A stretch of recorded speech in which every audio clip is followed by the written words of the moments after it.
تیسری ایک اور روایت جس کو حضرت ابو طفیل رضی اللہ تعالی عنہ نے روایت کیا ہے، یہ جلیل القدر صحابی ہیں، بلکہ صحابہ میں سب سے آخر میں وصال ان کا ہوتا ہے۔ 110 ہجری میں ان کا انتقال ہوتا ہے، حضور کے وصال کے پورا 100 سال بعد۔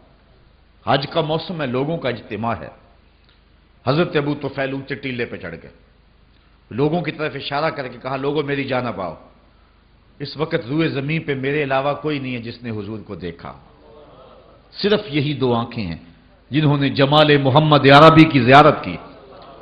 وہ استاد ابراہیم ذوق نے کہا تھا اپنے شاگردوں کو کہ آنے والی صدیاں تم پہ ناز کریں گی اے لوگو، تم نے ذوق کو دیکھا، تم نے ذوق سے باتیں کی ہیں۔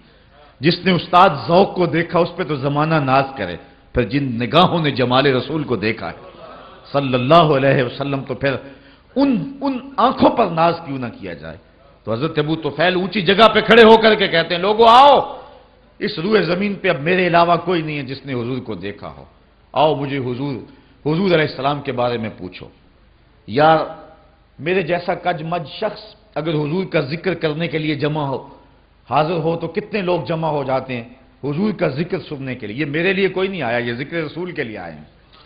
تو یار جب صحابی جس نے آنکھوں سے جمال رسول دیکھا ہے، تو جب اس نے کہا کہ آؤ مجھ سے حضور کا تذکرہ سنو، اور پھر موجود جو ہے وہ سارے تابعین ہیں، تو پھر بتاؤ ان کی کیفیت کیا ہوگی، ذوق و شوق کا عالم کیا ہوگا، اور محبتوں کا ہجوم کیا ہوگا۔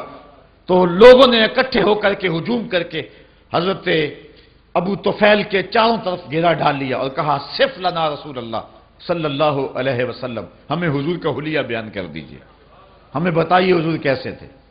تو حضرت ابو طفیل نے 3 لفظوں میں حضور کا حلیہ بیان کیا۔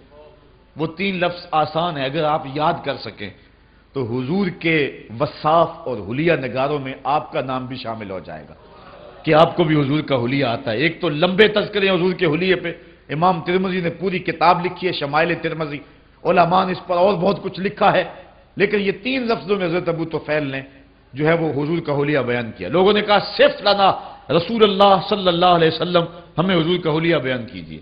تو حضرت ابو طفیل نے کہا، کان رسول اللہ صلی اللہ علیہ وسلم ابیض ملیحن مقصدہ۔ 3 لفظوں میں حضور کا حلیہ، ایک تو چٹے رنگ کے تھے، حضور کا حلیہ بیان کیا، ایک تو سفید رنگ کے تھے، ابیض۔ تو حضرت ابو طفیل نے کہا، کان رسول اللہ صلی اللہ علیہ وسلم ابیض، حضور چٹے رنگ کے تھے۔ ویسے حضور کے دادا محترم نے حضور کا عرفی نام بھی یہی رکھا ہوا تھا، دادے پوتوں کا نام رکھ لیتے ہیں نا، تو حضور کا عرفی نام حضرت عبد المطلب نے یہی رکھا تھا۔ جب لاڈ سے پکارتے کہتے یا ابیض، اے گورے رنگ والے۔ اور بلکہ حضور کے چچا جناب ابو طالب کا جو قصیدہ ہے اس میں یہی لفظ ہے، وَأَبْيَضُ يُسْتَسْقَى الْغَمَامُ بِوَجْهِهِ سَمَالُ الْيَتَامَى عِصْمَةٌ لِلْأَرَامِلِ۔ یہ میری گوری رنگت والا بھتیجا جس کے چہرے کو دیکھ کے بادل امٹ کے آ جاتے، جو یتیموں کا سہارا ہے اور بیواؤں کا آسرا ہے۔ کہ ایک تو حضور چٹے رنگ کے تھے، دوسرا فرمایا ملیحن، نمکین حسن رکھتے تھے، ملاحت بھی حسن میں، صباحت بھی حسن کا جمال ہے، اور حسن کی کشش صباحت میں بھی بہت ہے، لیکن جو مزہ ملاحت میں ہے، حسن نمکین میں ہے، وہ حسن صبی میں نہیں ہے۔ حضور نے فرمایا، آنا املہ ہو واخی یوسف اصبح ہو، میں نمکین حسن والا ہوں اور میرا بھائی یوسف میٹھے حسن والا تھا۔ وہاں زنان مصر نے انگلیاں کاٹ دی، اور سیدہ عائشہ کہتی ہیں، لوامی زلیخاں لو راینا جبی نہ ہو، زلیخا کو ملامت کرنے والی اگر میرے محبوب کی پیشانی دیکھ لیتی تو وہ اپنے دل